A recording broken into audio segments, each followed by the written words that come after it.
Assalamualaikum warahmatullahi wabarakatuh. Saya Mutia Badratul Jannah dengan NIM 19016034. Baiklah, pada kali ini saya akan menjelaskan tentang angkatan sastra 50-an. Baik, pada angkatan sastra 50-an ini telah terbelakangi dengan perubahan Indonesia yang cukup gratis dari negara penjajahan menjadi negara yang telah merdeka. Karena pada 50-an Indonesia telah merdeka, sehingga banyaknya timbul partai-partai politik yang dibuat oleh bangsa Indonesia, sehingga juga menyebabkan beberapa karya-karya sastra juga mengalami perubahan. Kemudian pada angkatan 50-an ini juga mengalami beberapa impanse, seperti banyaknya para ahli yang mengatakan kalau pada angkatan 50-an ini tidak banyaknya terdapat penerbitan karya sastra, karena kebanyakan penerbitan karya sastra hanya pada hal-hal kecil seperti cerpen, hanya pada puisi, novel atau roman pada tahun ini hanya sedikit yang mengalami percetakan atau penerbitan. Sedangkan juga ada para ahli yang mengatakan pada tahun ini juga ada beberapa buah yang mengeluarkan karya-karya seperti novel dan roman, tapi jumlahnya tidak banyak atau hanya sedikit saja. Kemudian ditambah lagi, pada masa ini merupakan masa berkabungnya, karena salah satu sastrawan Indonesia, Chairil Anwar, beliau meninggal dunia pada tahun ini, sehingga juga banyak para sastrawan yang kehilangan semangatnya untuk terus menulis karya sastranya.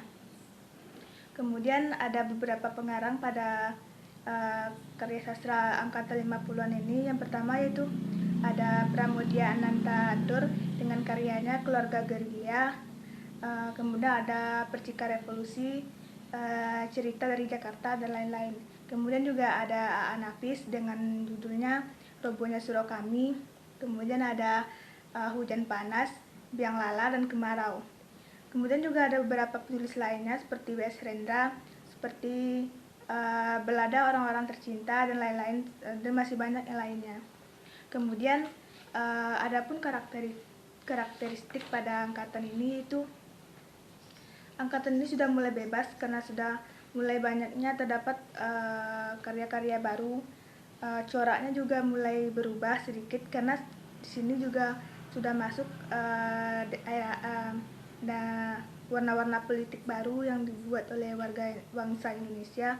Kemudian pada masa ini pengaruh politik sangat memberikan pengaruh yang besar pada karya-karya sastrawan Indonesia ini, seperti banyaknya cerita peperangan sudah mulai berkurang.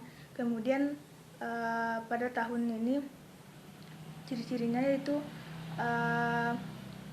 seperti lebih banyak lagi menceritakan kehidupan masyarakat sehari-hari, lebih banyak lagi menceritakan kesenjangan sosial seperti kemiskinan, pengangguran, dengan banyaknya timbul partai politik tadi, sehingga kehidupan masyarakat juga mengalami perubahan. Kehidupan pedesaan juga mulai menjadi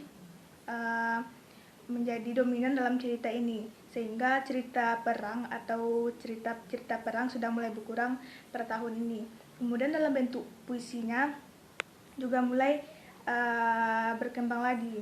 Kebanyakan di sini puisinya dalam bentuk belada-belada, sehingga yang hal-hal demikian juga mulai berkurang kembali. Kebanyakan yang menggambarkan kehidupan masyarakat sehari-hari dicampur dengan banyaknya partai-partai politik yang timbul oleh bangsa Indonesia pada saat itu.